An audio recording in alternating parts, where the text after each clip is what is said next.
আবু তালেব সদস্য জেলা যুবদল।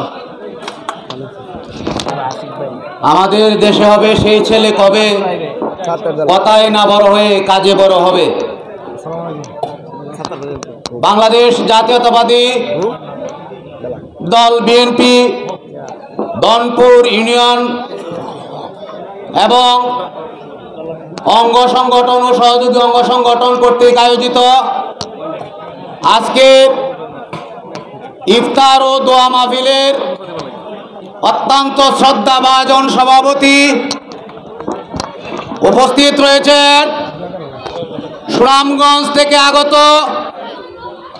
ছাত্রদল, যুবদল, স্বেচ্ছাসেবক দল, শ্রমিক দল, কৃষক দল এবং নবগঠিত জেলা বিএনপির আহ্বায়ক কমিটির অনেক সিনিয়র নেতৃবৃন্দ, বিশ্বম্বরপুর উপজেলার নবগঠিত আহ্বায়ক কমিটির যুগ্ম আহ্বায়ক এবং সদস্য সচিব, উপস্থিত রয়েছেন দনপুর ইউনিয়নের এবং বিশ্বম্বরপুর উপজেলার বিভিন্ন ইউনিয়ন থেকে আগত ছাত্রদল, যুবদল, স্বেচ্ছাসেবক দল এবং বিভিন্ন অঙ্গ সহযোগী সংগঠনের নেতৃবৃন্দ। সামনে উপস্থিত রয়েছেন বিএনপির প্রাণ, সামনে আমার মুরব্বিয়ানে কেরাম এবং কলিজার টুকরা যুবক ভাইরা, সবাইকে জানাচ্ছি সুনামগঞ্জ জেলা বিএনপির পক্ষ থেকে এবং জেলা যুবদলের পক্ষ থেকে সংগ্রামী অভিনন্দন এবং শুভেচ্ছা। প্রিয় উপস্থিতি, রমজানের দিন আপনাদেরকে এখানে এনে অনেক কষ্ট দেওয়া হচ্ছে, তারপরেও দু চারটি কথা আপনারা এখানে কেন সমবেত হয়েছেন তা না শুনলেই নয়। আমি একটা কথা বলতে চাই, আমরা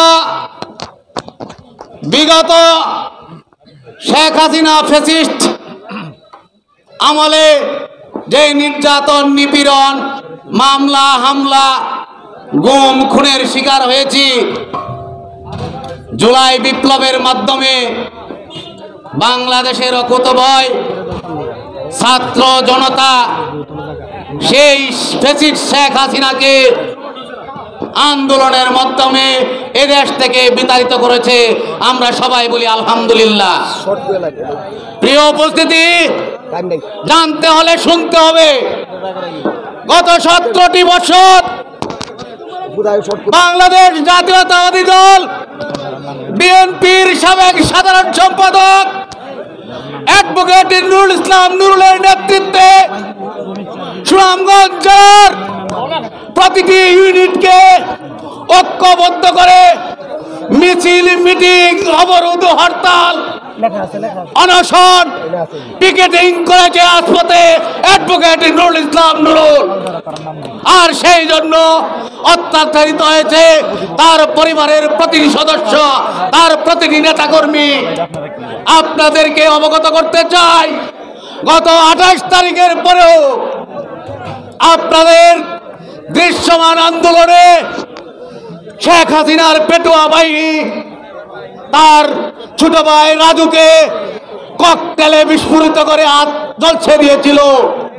যুবদলের সংগ্রামী সাংগঠনিক সম্পাদক কামরুল হাসান রাজুর সারা শরীরে বিভিন্ন বোমা মেরেছিল এবং শরীর জ্বলছে গিয়েছিল।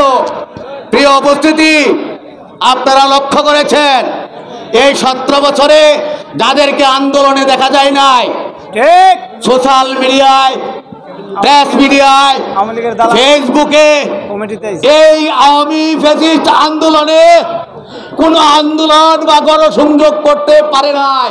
আজকে তারা মুক্ত বাংলাদেশে নুরুলের জনপ্রিয়তা ঈর্ষান্বিত হয়ে তারা এখন এই মুক্ত আকাশে, মুক্ত মনে বিভিন্ন ধরনের পায়তারা করছে, অশুভ প্রতিযোগিতায় মেতে উঠেছে। আমি তাদেরকে কঠোর হুঁশিয়ারি করে বলতে চাই, আসুন সুষম প্রতিযোগিতা করি। অ্যাডভোকেট নুরুল ইসলাম নুরুলের নেতৃত্বে আগামীতে সুনামগঞ্জ জেলা বিএনপি আর ঐক্যবদ্ধ হবে ইনশাআল্লাহ। প্রিয় উপস্থিতি, আপনাদেরকে বলতে চাই যে লোকটি আমাদের পিছনে 17 বছর ছিল, জেল জুলুম হলিয়া কাউকে ভয় পায় নাই। আওয়ামী রক্ত চক্ষুকে অপেক্ষা করে পিকেটিং করেছিল দিরাই রাস্তায়, আর তারা সুশীল সেজে ঘরে বসে সমালোচনা করেছিল, বলেছিল যারা বিএনপির সভাপতি সেক্রেটারি কিভাবে পিকেটিং এ নামে। প্রিয় উপস্থিতি, আজ তারা ভাবছিল সেই তারেক রহমানের কথায় যে আমার প্রথম সারি, দ্বিতীয় সারি, তৃতীয় সারির নেতা যদি জানে যায় আমার রিক্সাওয়ালা দলের নেতৃত্ব দিবে। প্রিয় উপস্থিতি, নুরুল ভাইয়ের নামে 14টা মামলা, তার পরিবারের নামে মামলা, তার ছাত্র দল, যুব দল, স্বেচ্ছাসেবক দল, প্রতিটি অঙ্গ সংগঠনের নেতৃবৃন্দের নামে মামলা। আমি বলতে চাই এই লোকটাকে আমরা আগামী সংসদে দেখতে চাই। আপনারা কি তাতে রাজি আছেন? সবাই হাত তুলে প্রতিজ্ঞা করি। দুর্দিনে নুরুল ভাই, আমরা তোমায় ভুলি নাই। দুর্দিনে নুরুল ভাই, আমরা তোমায় ভুলি না, আমরা তোমায় ভুলি নাই। দুর্দিনে নুরুল ভাই, মিছিলেতে নুরুল ভাই, হরতালেতে নুরুল ভাই, পিকেটিং এ নুরুল ভাই। আমি নুরুল ভাইয়ের আগামী ভবিষ্যতের সুনামগঞ্জ সদর এবং বিশ্বম্বরপুর 4 আসনে এমপি হিসাবে দেখতে চাই। এই প্রত্যাশা এবং আশাবাদ ব্যক্ত করে আমি আপনাদের সম্বোধকে বিদায় দিচ্ছি। আল্লাহ হাফেজ। বাংলাদেশ জিন্দাবাদ, বাংলাদেশ জাতীয়তাবাদী দল বিএনপি জিন্দাবাদ, শহীদ জিয়া অমর হোক, তারেক জিয়া জিন্দাবাদ, জিন্দাবাদ।